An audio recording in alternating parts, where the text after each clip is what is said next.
Hi everyone, welcome to the Twitter retention mini course. This is week 3. No, it's not, it's week 2, lesson 3.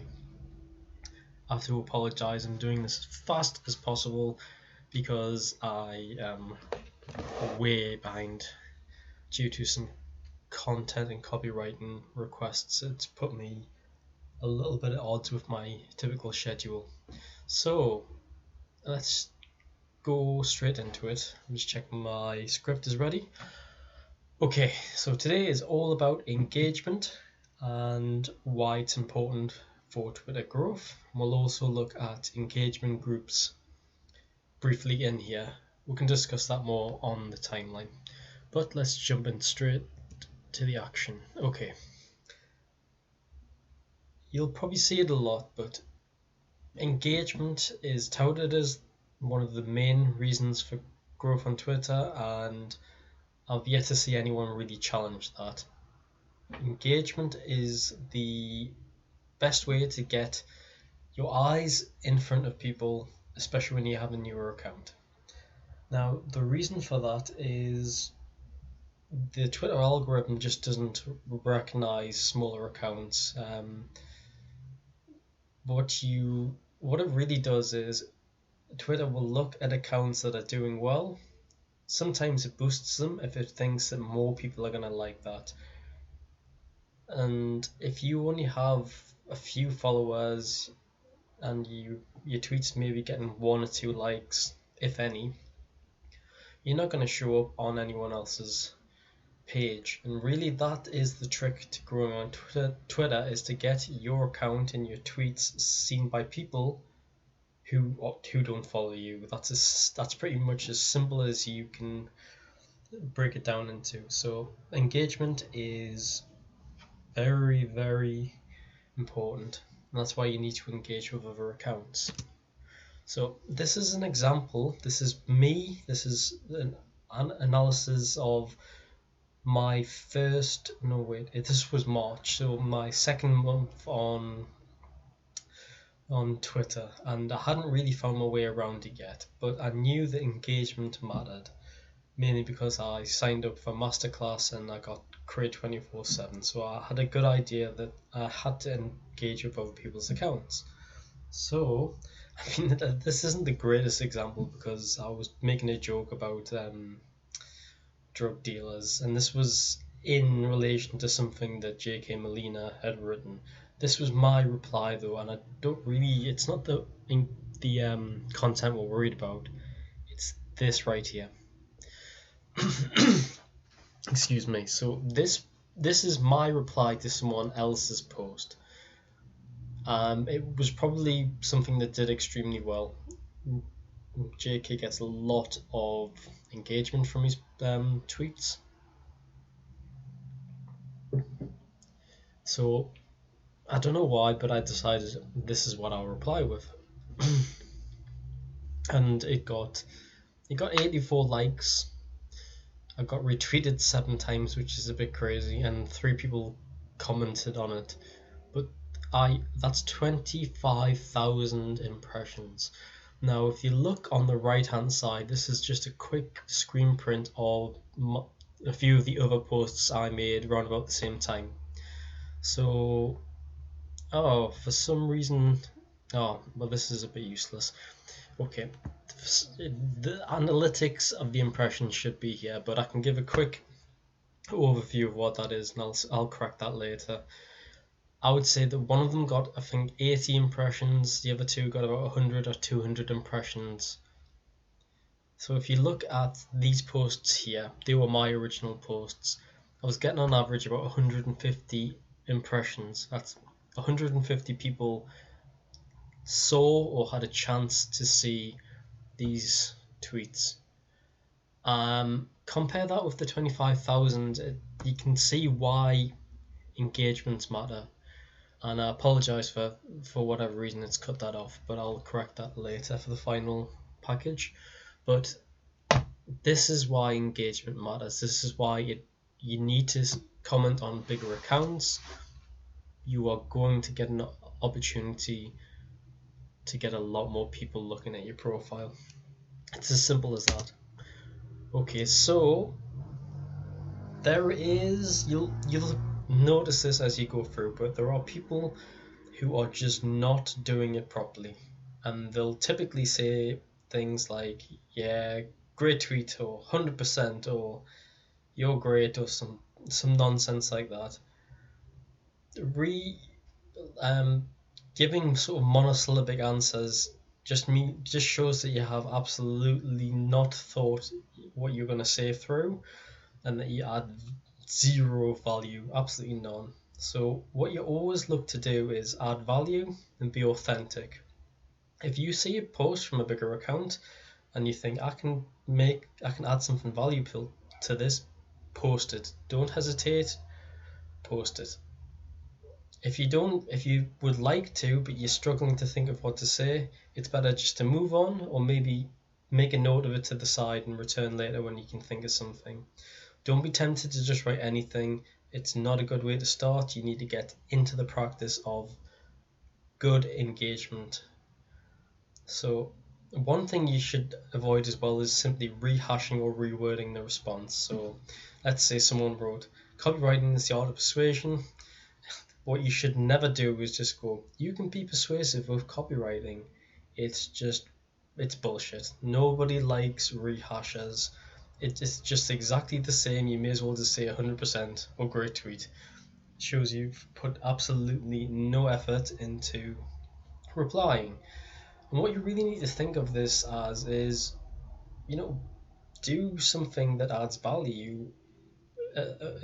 If you can get yourself into that mindset, you're going to write better content. So it's exactly the same for engaging. Do something that you think will help people. If you see a topic that you know something about, make a comment. You never know who you're going to attract. You could attract new followers, or you could get the attention of the account that's posted it. But one thing I do know, and I've heard this directly from someone who runs a bigger account, a lot of bigger accounts don't necessarily block people, but they mute them. So if you come up with a rehash over and over again, or you say absolutely nonsensical one-word answers, they'll probably mute you, which isn't very good at all, especially if you really respect that person. They're never ever going to see anything you say. So avoid it, because you don't want to be muted by someone you potentially want to speak to later. So yeah, don't do it. Here's an added bonus. So engaging with other people's tweets is actually slightly less pressure than writing original tweets, because you're almost being given the material, you just have to respond. So there is less pressure than having to sit down and write a tweet. I think so anyway. Especially in the beginning, when you can't quite get the ideas going, and it feels like a bit of a struggle. But one big bonus is that if you make a comment which people think is valuable, and you get a lot of impressions, and people are commenting under it, you get some followers, you can repurpose that tweet, that reply that you made, as an original tweet. And I've done that a few times when I've gotten quite a good bit of engagement from a post I've made under another person's tweet or thread. I've then taken my response, I've bookmarked it in Twitter, then I rewrite it as an original tweet, and I even repurpose that as a thread. So it's a good one for generating tweets from things that have almost got proof of concept. You know that people like what you've written. So that's an added bonus. Okay, so now we're going to go on to something practical. Thinking back to a lesson previously when I discussed capping how many people you follow, there is a way to follow bigger accounts or other accounts without following them. So what you need to do is you need to create a list of accounts. This can be an actual Twitter list, or you can use a spreadsheet, a Google Sheet, whatever you want to do. I use Tweethunter, but that's not, obviously if you don't have it, don't overthink that one. So let's look at something like productivity. and mindset. You have people like Danco, Joe Justice.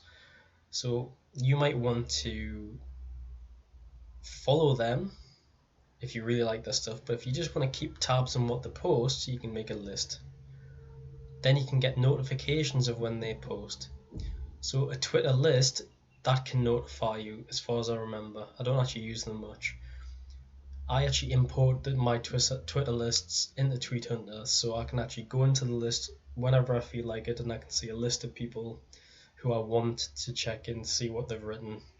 I can then engage with their tweets and hopefully add value and get more engagement. Okay, and another thing you can do if you just want to use the app, there's a little notification bell if you go to someone's profile. Whenever they post, you'll get notified, much the same as you would from your own tweets. I don't actually like this option because a lot of big accounts sell retweets, and it can get really annoying when you're seeing people that they're retweeting, but it's not necessarily them, so it feels like a bit of a waste of time. Anyway, that's by and by. So when you do this, you can now reply under their latest tweet, which is important. It's if you see a tweet that's over sort of 8-12 hours old, there's not a great deal of point in replying or posting a reply because the tweet itself has lost traction. They won't be checking it anymore because they've probably moved on to the next one. So whether it's worthwhile doing it's pretty negligible. Okay, so what is the big concept here? What are we trying to convey? You want their audience. If they are in your niche and they are someone you aspire to be like, you want their audience. You want the people who replied to them. You have a chance to almost hijack their audience every time they post. So even if the person, the bigger account, doesn't respond to you or even like it, it doesn't really matter because it's that audience that matters, especially at this stage. If you do get a reply from a bigger account, avoid the temptation to spam the DMs. It's a bit like the monosyllabic responses. You don't want to jump into DMs and try and speak to bigger accounts unless you have something to offer them. And I think it was J.K. Molina said, only DM bigger accounts if you have something to add, i.e. you can teach them something, or you can add value to something, or you can make them more money. So I think the best option is just don't do it unless you have a surefire way of helping them specifically reach their goals. Just avoid it because you might be burning a bridge that you need to use later. Think of the long game, don't spam them. I would say that the general idea is that you want to engage at least 5 to 10 times a day with other people's tweets. This is a great way to start building an audience, so that's what you're going to have to do on a daily basis if you want to grow faster. You can do it more if you want, or you can do it less, it depends, but 5 to 10 is a good number. Oh, excuse me. So now we are going to look at engagement groups. Now, like them or love them, engagement groups are a great way to grow on Twitter, but we're going to run through a few pros and cons. So let's go with the pros first. You're going to get more likes, which will help. It's probably more of a vanity metric than anything else, but it does bring your likes up, so in a sense it does give you a bit more authority. People are like, okay, people like his tweets. Retweets are more important. They get you in front of other audiences, and you can do that through engagement groups. You trade retweets basically. You can engage with the other members of the group, so that could be to form alliances, just generally get feedback. Depending on the quality of the group, which I've repeated a few times, there are subpages. So for a community like Masterclass, there are a lot of subpages in that group for things like get feedback on your profile. There's more, my mind just went completely blank, but there's a lot of subpages. And Golden Compass has got a lot of good sub pages as well. Growth Compass, even when I'm sure I got Golden from. A lot of them will run competitions. You can affiliate for that company or any products that you buy from them. They might have discounts. You get access to bigger accounts, again depending on the quality of the group. You can also weigh up your competition. It's probably more for the not as great groups, and the competition out there is not always that great, but it's good to see if your content stacks up. They are also in the support system, but there are cons. The engagement isn't organic, so it's almost like you are cooking the books. You are inflating your figures. You'll lose that engagement if you stop using the groups, depending on how big your account gets. But even if, let's say, you use them until you get to 5,000 and you're used to getting sort of 100 or 200 likes from the engagement group, you lose that when you stop using them. So again, the likes don't make much difference to growth. It's a vanity metric. Every group is time consuming. It doesn't matter if you use a bot system which you pay for to help you sort of it still takes time. I would say an average of 45 to 60 minutes per group. So you can imagine if you're using 5 groups, that's a lot of time to commit. And this is the one that's actually starting to grind me a bit. Poor content. Some members post absolute shit and you're expected to like them anyway. And I'm not always talking about the content being crap. I mean, some of the stuff that people post I just do not agree with. So it's something I am struggling slightly with at the minute. But there you go. I've got to admit though, one way or another, no matter what you think about engagement groups, ultimately your tweets will be seen by other people's followers. That's the aim of the game. And when it comes to engagement, that's the name of the game as well. You want to be seen by other people. And whether you think that's a good option to go with engagement groups is really up to the individual. I use them, but I use them sparingly with the concept that I know that you could lose that engagement if you ever stopped using them. And because of the last point I made, I'm not a particular fan of some of the people on there. But they are worth looking into if you want to get good Twitter growth. So that's the end of this lesson, and now we're going to hop over to, hopefully it's open, yep. So this is the action sheet for this week. So this is a practical one, and it's one I think you should do rather than if you want to. I would advise you do this. So create your list. It could be, you could do it in Excel or you could just jot it down.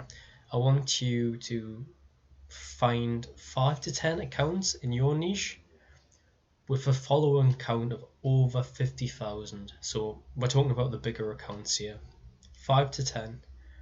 List them down, list the handle or a link so that you can go to them quickly if you're doing it in Excel or Google Sheets. Or you can create separate lists on Twitter. I want you to repeat that. 5 to 10 people with 10,000 and above. So that's between 10,000 and 50,000. So they're medium to big accounts. I want you to repeat this again. 5 to 10 people with 1,000 and above. So it's like between 1,000 and 10. And then finally, a list of your peers. So the people you started with, people who you were friendly with, you talked to, list them as well. So what you're going to do with this list is you're going to keep tabs on them. As I said earlier in the lesson, you'll have some way of getting notified automatically. Try and lean into that because it does help if you get in a hand with notifications. Or if you use Tweet Hunter, that all gets laid out for you. Now you can choose between those accounts who you're going to comment on for your 5 or 10 engagements a day. You can split it up. I would suggest looking at, let's say we'll go with 10. 5 of them for the big accounts, 2 of them for every other group-ish. Vary that around. What you can then do is, let's say you have a day where none of the big accounts are saying stuff that you can really engage with. Then look to the other ones and go, well, I think that most of the value is with my peers. Sometimes I do that. Sometimes I'll only talk to the people that who are within my level. Sometimes I only speak to the bigger accounts. It really depends what they're posting and what I think I can add value to. I'm going to wrap that up because I can hear my little ones downstairs are getting loud and a bit rowdy. So I'll have to go down and do some dad duties. Well, that's the end of this lesson. As always, remember to do your ROI tasks first before you come round to this. And I will get this uploaded, and hopefully before the end of today we are really cutting it fine. It's just been one of those days, unfortunately. I had to do my RO tasks. So let's call that one, and I will be recording the final lesson tomorrow, and then we can do a recap either on Sunday or Monday before the next week starts. Anyway, it's Friday. I hope you're all thinking of doing something interesting or relaxing. Take care, everyone, and feel free to drop any messages in the Discord group, and my DMs are always open. Cheers, have a good weekend, everyone. Over and out.